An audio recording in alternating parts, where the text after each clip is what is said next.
அதிமுக அணியில் சேர வேண்டும் என்றும் அணுகினார்கள். விஜய் தலைமையில் ஒரு அணியை உருவாக்க வேண்டும் என்றும் அணுகினார்கள்.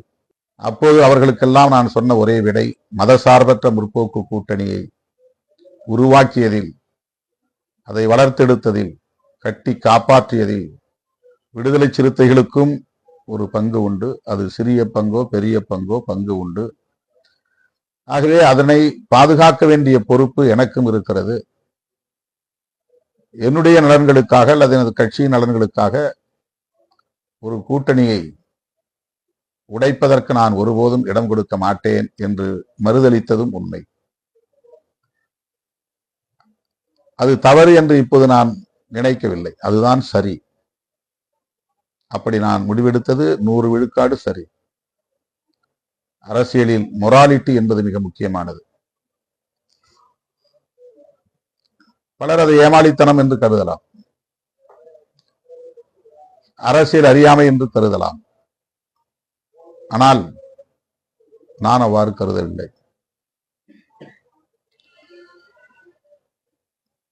தேர்தலுக்கு பின்னர் இந்த கூட்டணி கட்டுக்கோப்பாக இல்லை, சிதறிவிட்டது. அதற்கு உண்மையான காரணங்களை கண்டறிவதற்கு முயற்சிக்காமல் கடைசி நேரத்தில் நாம் எடுத்த முடிவை மட்டுமே மிக கடுமையாக விமர்சித்துக் கொண்டிருக்கிறார்கள்.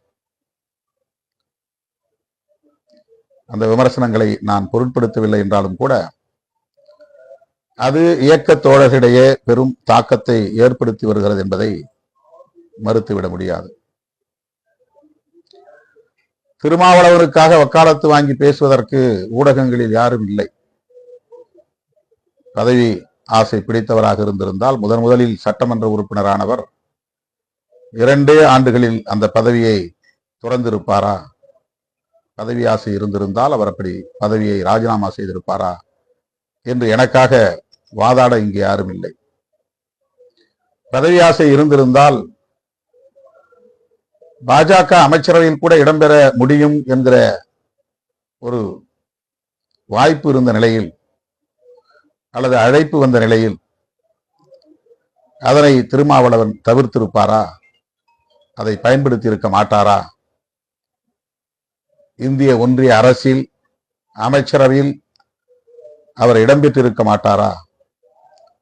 அவருக்கு அந்த எண்ணம் இல்லை. அதனால்தான் கொள்கை பிடிப்பில் உறுதியாக நின்றார். அந்த வாய்ப்புகளை அவர் உதறினார், தவிர்த்தார் என்று எனக்காக வாதாட இங்கு யாரும் இல்லை.